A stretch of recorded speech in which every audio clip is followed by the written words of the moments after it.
বিশ্বকাপের ফাইনাল মানেই উত্তেজনা আর রোমাঞ্চের চূড়ান্ত মুহূর্ত। তবে ২০২৬ বিশ্বকাপের শেষ মঞ্চে শুধু ফুটবল নয়, থাকছে রাজনৈতিক চমকও।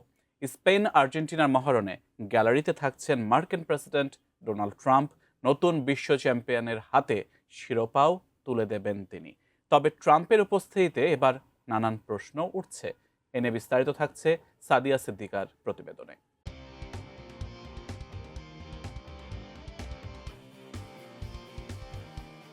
স্পেন বনাম আর্জেন্টিনার ফাইনাল দিয়ে পর্দা নামছে ২০২৬ বিশ্বকাপ ফুটবলের। আর এই মহোৎসবের সমাপ্তি মঞ্চে যোগ হচ্ছে এক রাজনৈতিক ও ক্রীড়া চমক। ১৯ জুলাই বাংলাদেশ সময় রাত ১টায় নিউ জার্সির মেট লাইফ স্টেডিয়ামে অনুষ্ঠিত হতে যাওয়া এই মেগা ফাইনালে গ্যালারিতে সশরীরে উপস্থিত থাকছেন মার্কিন প্রেসিডেন্ট ডোনাল্ড ট্রাম্প। শুধু উপস্থিতিতেই শেষ নয়, ম্যাচ শেষে বিশ্ব চ্যাম্পিয়ন দলের হাতে ফিফা প্রেসিডেন্ট জিয়ানি ইনফান্তিনোর সঙ্গে যৌথভাবে সোনালী শিরোপা তুলে দেবেন ট্রাম্প নিজেই।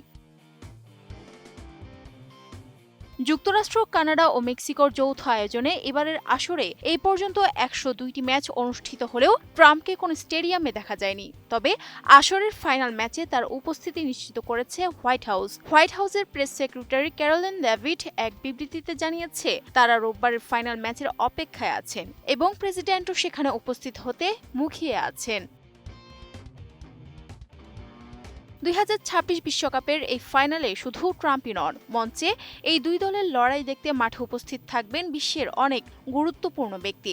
স্পেনের রাজপ্রাসাদ বৃহস্পতিবার আনুষ্ঠানিক ঘোষণা দিয়েছেন, ফুটবল বিশ্বকাপের ফাইনাল স্পেনকে সমর্থন দিতে যুক্তরাষ্ট্রে যাচ্ছেন স্পেনের রাজা ষষ্ঠ ফিলিপ, রানী লেতিসিয়া এবং তাদের দুই কন্যা প্রিন্সেস লিওনর ও প্রিন্সেস সোফিয়া। থাকছেন দেশটির প্রধানমন্ত্রী পেদ্রো সানচেজ। তবে আর্জেন্টিনার প্রেসিডেন্ট হাভিয়ের মিলে আমন্ত্রণ পেলেও ব্যক্তিগত কারণে ফাইনালে না যাওয়ার সিদ্ধান্ত নিয়েছেন বলে খবর প্রকাশিত হয়েছে আর্জেন্টাইন গণমাধ্যমে।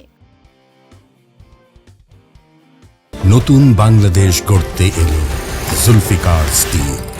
জুলফিকার স্টিল। এদিকে চলতি মাসেই স্পেনের সঙ্গে সব ধরনের বাণিজ্য সম্পর্ক ছিন্ন করার নির্দেশ দিয়েছেন ডোনাল্ড ট্রাম্প। তুরস্কের আঙ্কারায় ন্যাটোর শীর্ষ সম্মেলনের স্পেনকে পশ্চিম সামরিক জোট ন্যাটোর খুবই খারাপ অংশীদার বলে উল্লেখ করেন তিনি। সম্মেলনের ফাঁকে সাংবাদিকদের সঙ্গে আলাপকালে ট্রাম্প জানান, তিনি তার অর্থমন্ত্রী স্কট বেসেন্টকে স্পেনের সঙ্গে সব ধরনের বাণিজ্য বন্ধ করে দেওয়ার নির্দেশ দিয়েছেন। ট্রাম্পের এই ঘোষণার পর থেকেই দুদেশের মধ্যে কূটনৈতিক সম্পর্ক আরও খারাপ হতে থাকে। আর তাই ফিফা বিশ্বকাপের এবারের ফাইনালে আর্জেন্টিনাকেই যুক্তরাষ্ট্রের প্রেসিডেন্ট সমর্থন দিয়ে বসতে পারেন বলে ধারণা যুক্তরাজ্য ভিত্তিক গণমাধ্যম দ্য গার্ডিয়ানের বিশ্লেষকদের। কেননা ইংল্যান্ডের বিরুদ্ধে বিশ্বকাপ সেমিফাইনাল জয়ের পর ফকল্যান্ড দ্বীপপুঞ্জের উপর নিজেদের দেশের দাবির সমর্থনে ব্যানার প্রদর্শনকারী আর্জেন্টিনার ফুটবলারদের সমর্থন জানিয়েছিল হোয়াইট হাউস। যদিও ট্রাম্প আসলে আর্জেন্টিনার পক্ষে কিনা তা নিয়ে এখনও হোয়াইট হাউসের পক্ষ থেকে কোনো আনুষ্ঠানিক বক্তব্য পাওয়া যায়নি। সাদিয়া সিদ্দিকা, এটিএন নিউজ।